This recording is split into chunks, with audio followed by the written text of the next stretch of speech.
o'er the beach and in the face, and welcome back to Gethin's place. Welcome back to Gethin Christian's channel. And me and my buddy Mr. June have been looking for this watch for a long time, and we've managed to get one at a fantastic price. And tonight I'm very happy to review it for all my bros for the beach. And guess what it is? Look at that. It is the Seiko Shogun for the beach. And it is for the beach. And so it's going to be quite a long review. I hope you'll all listen. I put a lot of effort into it. So feel free to skip through, but it'll be a bit of a long one.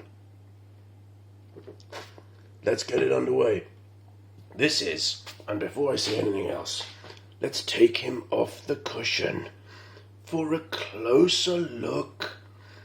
The Shogun SPB189, or for my American friends, the SBDC129. And I'll start with prices, and I'll start with American prices in US American zlotys, because people complain about that.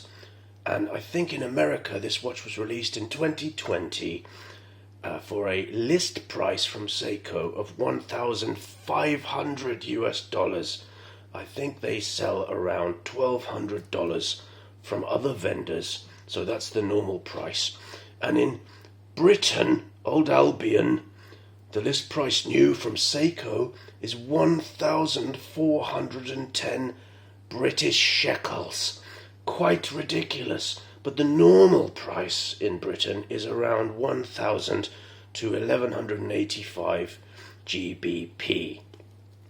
So it will amaze you to realize and learn that Mr. June has managed to snag this watch in used, but there's a few marks, but pretty much mint condition on eBay for £450. You know, you'd struggle to get an SKX for that. So, quite remarkable. He's very, very clever at getting mid-tier Seikos for very low prices used. So, don't be tricked. You can get these kind of watches for £500 or under, 450, 600. You can have them. This is the Generation 2 Shogun. And the first thing that strikes us all about this watch is it's entirely made from titanium, just like Robocop was. And it is fully titanium, case, bracelet, and bezel even, with its two-tone insert. And sorry about the sniffing. So what I'm going to do quickly is run through as fast as possible all the boring specs, and I'll get them out of the way, and then I'll give you my thoughts on all the elements of the watch, and then I'll do positives and negatives, final thoughts, and all kinds of other things. So the specs will start with a 44mm case. This is a big piece. 44mm case, 51mm of lug-to-lug, and 13.3mm thick. So this is really thin. It's very thin for a big diver, and that's great. And a 22mm standardized lug dimension for the beach. You'll get sapphire crystal with AR coating, with this horrible Cyclops, which we'll talk about. Screw down case back, lovely screw down case back here, all titanium, and 200 meters of water resistant ISO certification, and also a bracelet that, you know, a lot of people hate it. It looks like a 3-link bracelet. It's not. It's a one-piece link, and I'll discuss that later. And then it's all pin and collar that we all know about. That, you're all watch pervs. You know everything about it already. And the clasp, which is also full titanium, all stamped, and 4 micros here. It's the usual Seiko affair. Mid-tier 6R clasp, same deal you get with all of them, but the swing arm here is stamped we'll talk about that as well. It's not milled. Usual pointless dive extension, and you get an unsigned, lovely slotted, unsigned, screw down crown there, and inside beats the 6R35 70-hour power reserve with a quick set date, hacking and hand winding, -15 to +25 stated tolerances, and that's it for the specs.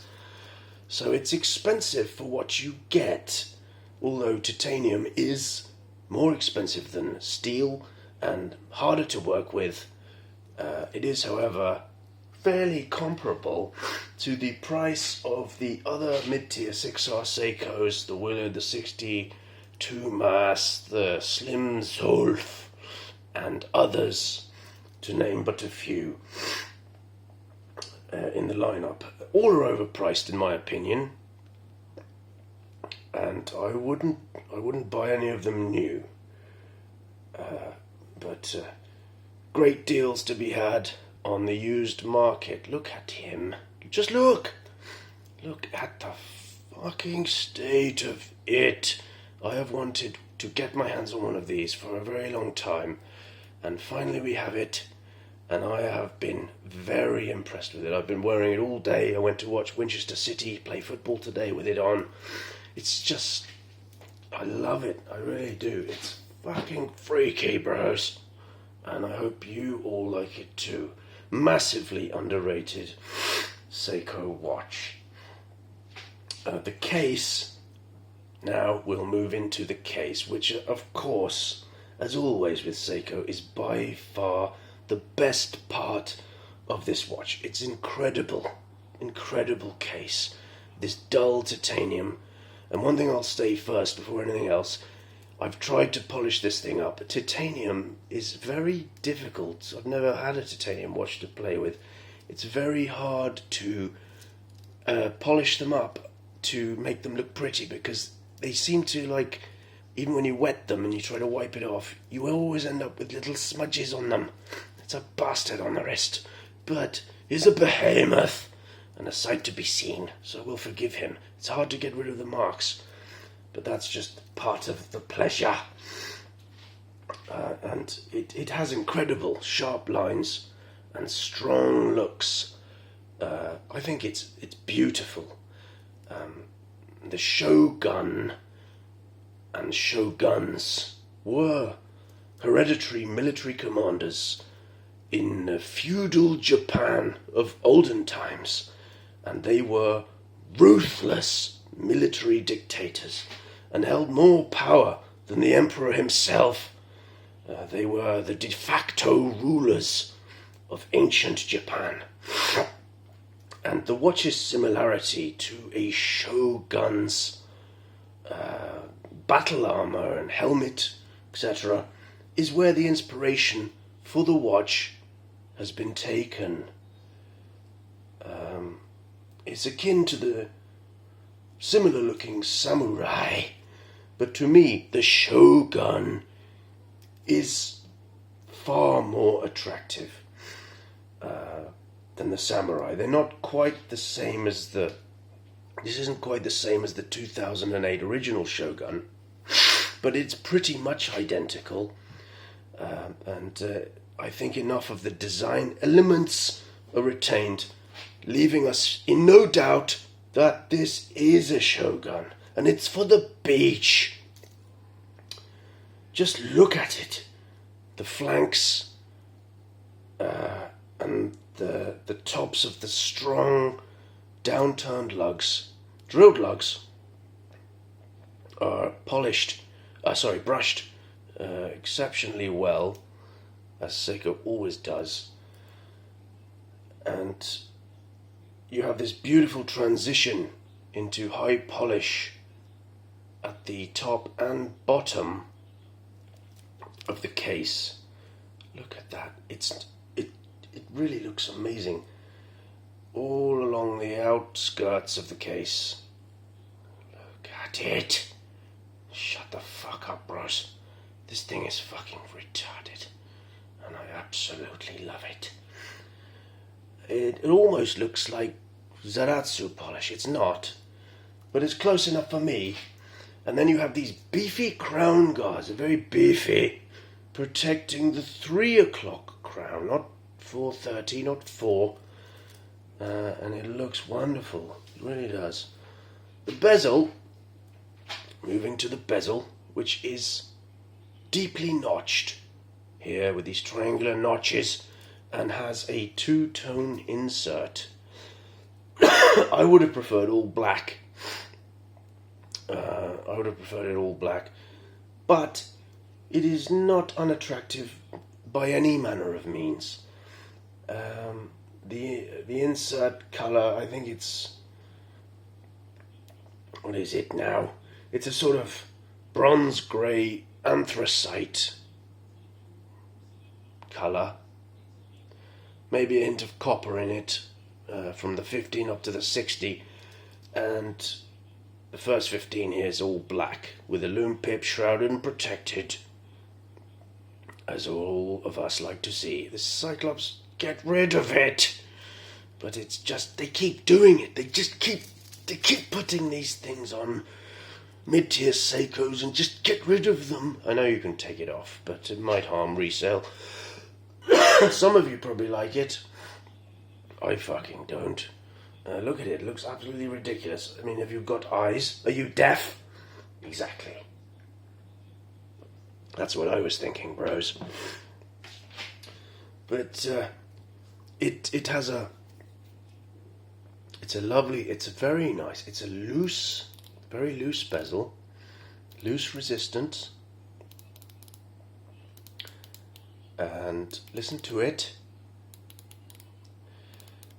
It has a strange but not unsatisfying feedback into the Nadga stack. A little bit of usual slop, but it's not that much. And yes, it's a bit faster.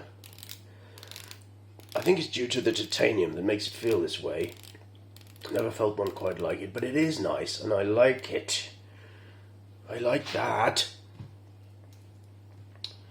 And we have a matte black dial, which is my preferred choice of dial. Matte or sunburst, but one colour Seiko. The modern trend for fancy dials on Seiko divers is not for me. I prefer the traditional style like this. Any colour can be achieved here, but all this fucked up, retarded shit that they keep doing now, it might look fancy and impressive, but it just looks crap.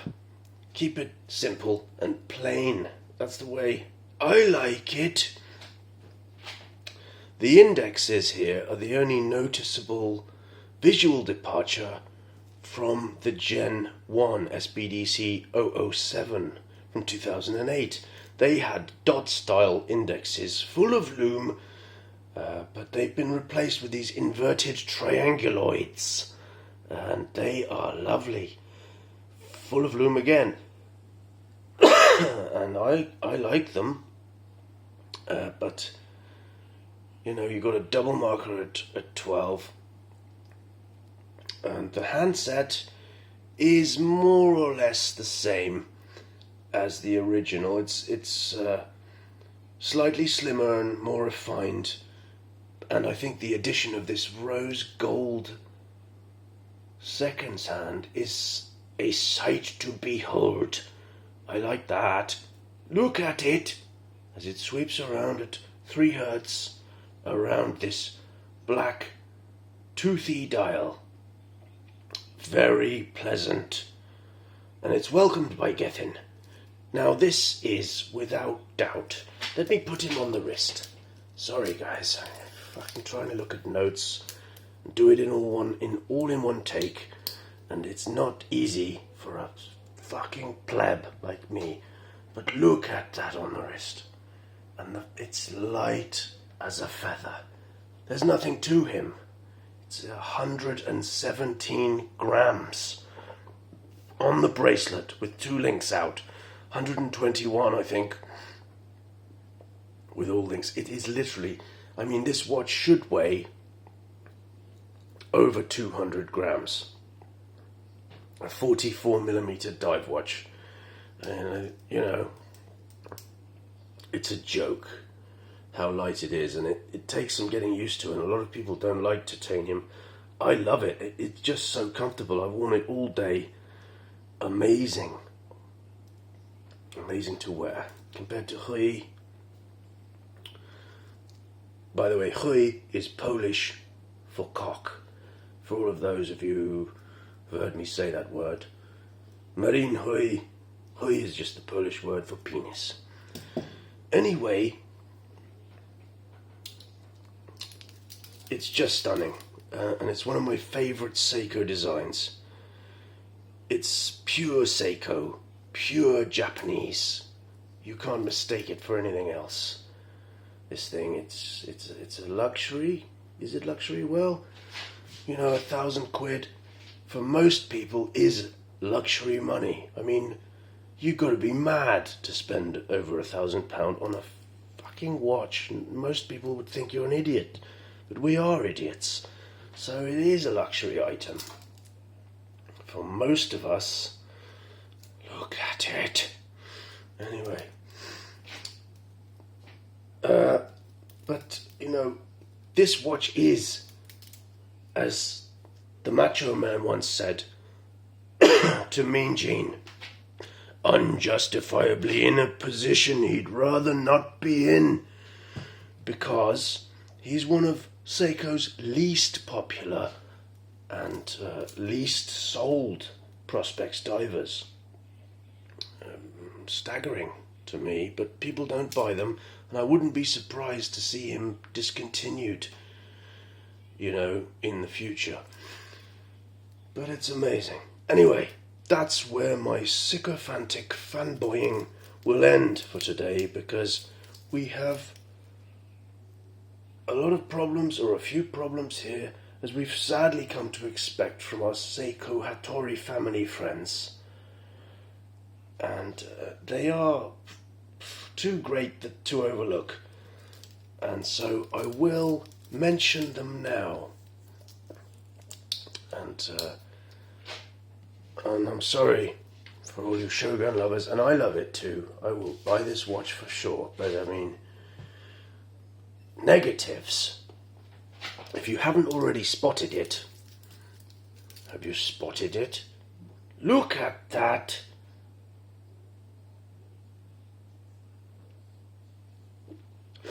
The chapter ring. And it's not just this one. Look at it. It's not just off a little bit. It's completely to the right. Top and bottom, it's squiffed, skew-whiffed, totally bananas. A watch that could cost you potentially £1,400 is so badly misaligned. But we all know about it, and we've all been living with it for years.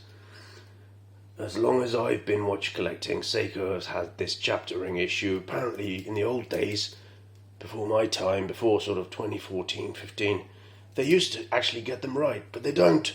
They just consistently don't. And I have handled now every single 6R Prospex, most of the 4Rs, they've all got it.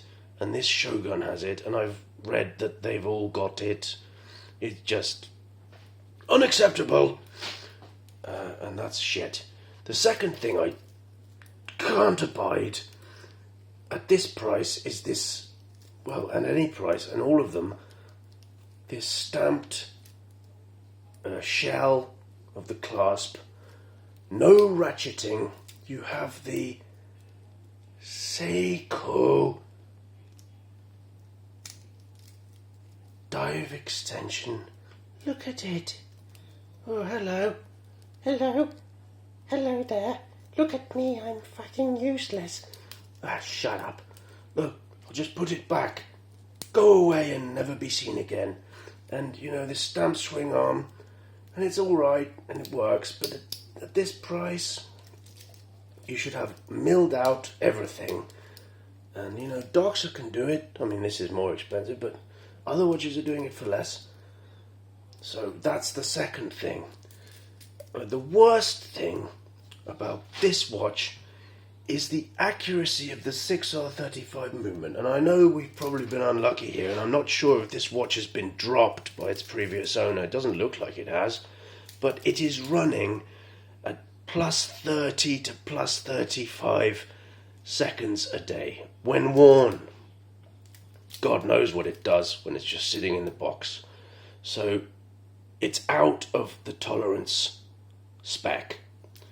And not good. Unfortunately, me and my bro Mr. June have a fantastic watchmaker in Tri-City, Gdynia, Pomorski region, and this watch will be going there to be serviced and regulated in September, and he will, I'm sure, come back running within meta specs.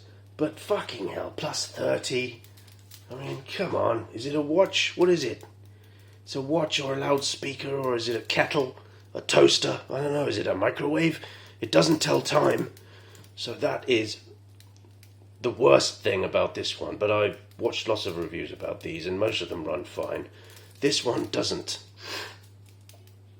So final thoughts. I mean, I absolutely fell in love with this watch as soon as I got it in hand. It's light as a feather. Keep all your feathers retarded. And it's one of the most comfortable, if not the most comfortable watch I've ever worn. Not just for a big diver, because I've got lots of those, but for any watch. Would I buy one? Absolutely I would, but not for what they are charging. Get rid of yourselves, everyone who is charging £1,000 for this. As I've said, 450 to 600, 650 for a good used example is still a great deal. And that leads us on to the end of the video, which will be loom shots. And take off the Doxa, which doesn't have any loom. This is a non-loomed watch. As everybody knows, there's no loom on this. It's more of a dress diver. So don't worry, he wasn't supposed to be loomed. We'll put him there. Oh dear. And we'll bring in Marine Hui for some loom comparisons. And it does have great loom. It's a Seiko after all. So we'll do a double loom show and then a couple of shout outs for everyone. So let's have a look at the loom.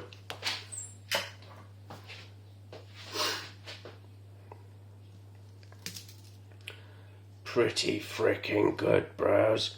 Look at them. Of course, Marine Master is better, but he costs 3 times more. As far as thickness goes, this will blow your minds. Your tiny water baskets will leak all H2O, and all plankton will leach into the ecosphere. Look how thin he is. I know this watch is bordering on ridiculous and probably is too thick, but look at that. It's a 13mm. Freaky as fuck. And that's the end of the review. And I'd like to finish up by giving a big shout out to a man by the name of Andrea Seiko, who you may not know, and I didn't know who he was, but he's been commenting on my videos since the beginning, the earliest days of the channel. I found out yesterday, when researching this watch, using the Seiko guy, who you may have all heard of, who has comprehensive reviews of many, many Seiko watches. Andrea Seiko is the Seiko guy. He never told me, but max respect, Andrea. I've used your resource for many years. Check him out, the Seiko guy. He has full histories of many Seiko divers with every single model listed and photographed, and all kinds of other stuff, Grand Seiko and so on. So, shout out to you, Andrea. Stay freaky, bro. And that's it, guys. I'll slap him on the wrist for a final show, and we'll end the video.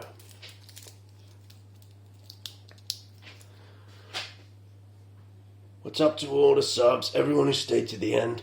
I love you all.